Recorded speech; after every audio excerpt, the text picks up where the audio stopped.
Everybody, welcome back to my channel. Make sure you go ahead and hit the subscribe button. Make sure you hit the bell so you know when I post new content, you are alerted first. And welcome to Lala's Lounge. Okay, so today we're going to be giving some tips. I had a comment from one of my loungers, Dominique, and she wanted me to talk about fast hair growth shampoos and how it can double your hair growth. So, of course, as we all know, like there's lots of hair growth remedies and treatments and products out here, right? But really, it's not even about necessarily the actual product that you buy. Is more so how you are applying it and the consistency of you doing all the things that you purchase, right? So we talk a lot about hair growth oils. We talk a lot about hair growth serums, but a lot of people don't tend to talk about or think about how the shampoo and conditioner you're using or the way you're using it can also help with your hair growth. So this is what we're going to talk about today. So for me, I wash my hair once a week. I deep condition my hair once a week, and I co-wash my hair once a week.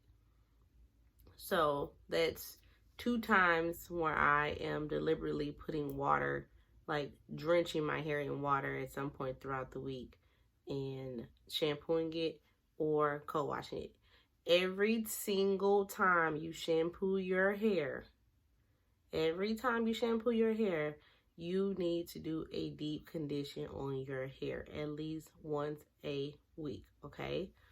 So shampooing your hair, when you think about hair growth and shampooing your hair, there are certain things you can do to your shampoo if it's not already included in it to increase the amount of times that certain stimulating oils and things that go in other products touches your hair, so that you're using it optimum amount of times, right? There are certain shampoos that come with like castor oil. You see all these shampoos that have castor oil in them. And a lot of shampoos do have a lot of essential oils in them that you can purchase. So you want to look for those types of shampoos. You also can begin to use like a pre-poo to help coat your hair so that when you do shampoo your hair, it's not completely stripped and it keeps it soft and, moisturized. So that's one tip that I would suggest, is that you either add oil to like a castor oil or argan oil to your actual shampoo itself. You can even just put the oil on your scalp first and throughout your hair and then put the shampoo on top of it.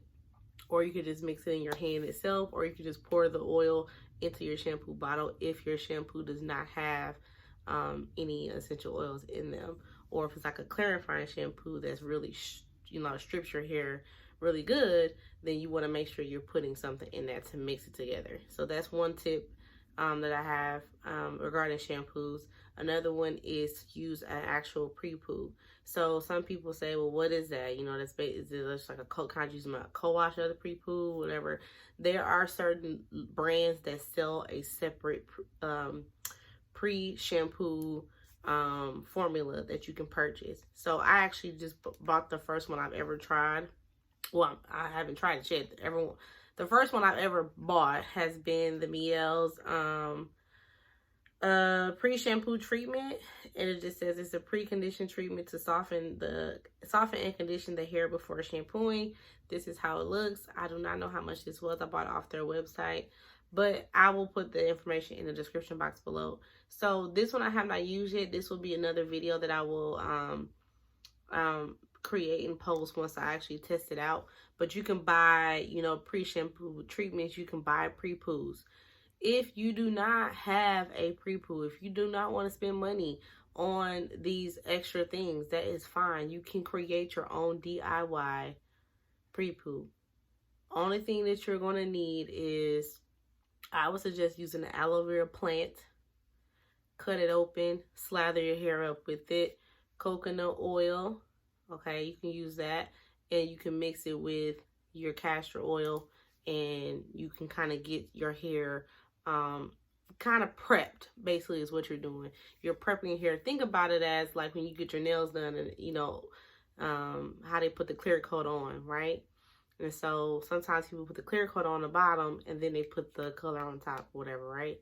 So think of it as that way to kind of protect your strands. So when you're putting on, doing a pre-poo, you're protecting your strands, you're getting your hair prepared to say something else is about to go down. Okay, so pre-poo is tip number 2. You can make your own pre-poos at home, like I stated already, with aloe vera plant and mixing it with your favorite oil. It can be argan oil, it can be olive oil, it can be grapeseed oil, it can be castor oil, it can be vitamin E oil, whatever it is that you have on hand. So don't necessarily have to think about, oh, I gotta go out here and buy all this stuff she's saying. No. Look in your kitchen and see what you have. People have coconut oil all the time because a lot of people use it on their skin, right? And so you can use that to put in your hair to kind of get your hair coated, prepped, and ready for shampooing. But the 2 tips are, well, the main 3 tips are washing your hair weekly, followed up with a deep conditioner, mixing whatever essential oil you have in your home with your shampoo so that it's not too drying, okay?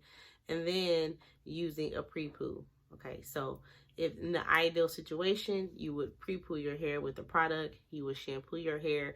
That includes includes some type of oil inside of it already, or that you mixed in with it, like a castor oil, because that really helps with growing your hair thicker, fuller, longer hair, whatever, right?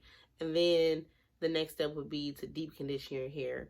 Same way, you can put hot oil treatment on your hair. You can use your hair oil, your juices and berries mix in with your conditioner while you deep condition, because now you're getting all the nutrients. It's going to be saturated, it's going to get warmed up, it's going to be soaking into your hair strands and not just sitting on top when you use a deep conditioning method, which is heat, okay? A cap, heat cap, let it sit 30 minutes, rinse it out.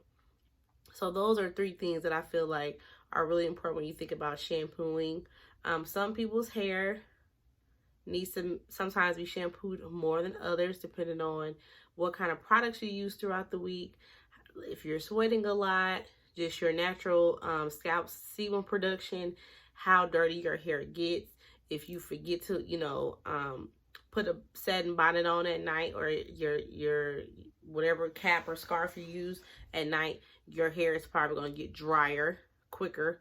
So you might have to wash your hair more. Okay, depending on what's going on, however you styled it, whatever. If you use a lot of Eco Solid Gel, if you use a lot of edge control, if you use a lot of whatever and you have product buildup, wash your hair as you need to, okay, as you see fit, okay? Because these are just tips and guidelines, but it may not always work for your hair. So we may have similar hair texture, but your hair may absorb water differently than mine, or, vice versa. So think about shampooing your hair as needed, but I always just say rule of thumb is like once a week. Don't go too long because you don't want too much stuff on your scalp building up, and now it can't breathe, so now it can't grow, okay? You don't want to suffocate your scalp. You want it to be clear of all the gunk, all right? So that things can come in, sunlight, water, all those things can come into your scalp, because your scalp is like the skin on your face or the skin on your body. It absorbs things, all the regular old stuff. It's just like any other part of your body that has skin. So you need to make sure that you're doing that. Another thing that is the final tip I can say is exfoliating our scalps when we need to. So again, your scalp is skin, right? And if you don't ever exfoliate your skin, what happens? Your skin is super rough. You may have breakouts. You may, on your face, it shows up a lot of times with like blackheads, whiteheads, all those kinds of things. So your scalp itself, you also need to exfoliate it every once in a while and really do a deep clean on it. I would say once a month. Mix some baking soda, just a little bit, with your shampoo, and really focus on your scalp itself and just massage your scalp with that moisturizing shampoo and that baking soda. It's strong enough to where you can tell the difference, but it's gentle enough to where you can use it a lot. Like I use it on my body every day in a shower, but on your scalp, you don't want to, exfoliate your scalp too much. It's useless because who's gonna wash their hair every single day? Nobody. So if you do that when your scalp is really, really like gunky, or maybe you're coming out of a protective style you've had for too long. Some of y'all, this is a reminder, check your protective styles right now and look and see. Do it look good? Do it still, it hasn't been over 4 weeks? Probably need to start taking that out. So when you do something like that, take that out, then it may be time to do a super deep treatment on your hair, right? So that's when you can probably do those types of things. But those are my tips for shampoo. Shampooing your hair to help your hair grow more. Is buying a shampoo that's specifically geared towards growth. Anything with biotin, you can buy biotin vitamins. You can buy the powder. You can mix it in with your shampoo. You can add in your castor oil to your shampoo yourself if you do not purchase one that has it in there already. Massaging your scalp really, really well when you are shampooing your hair with those extra oils in them. Using it pre-poo, creating your own pre-poo, whatever your hair likes, and just making sure you're consistent with how you're doing it. So that's all I have for y'all. If y'all have any other questions or tips, or what kind of shampoos that you guys like that you use that help with hair growth, you can put the names of the brands in the description box below so other people can see and maybe test things out. And if you have any other tips, put those in the description box as well. Thank you, Dominique, for your question. Shout you out. Make sure y'all, thank her for this this idea for me to talk about this topic. And Dominique, if you have any other questions or you're confused or whatever, let me know and I'll try to clarify as best as possible. But tell people I said, what's good, what's up? See y'all in my next one. Peace.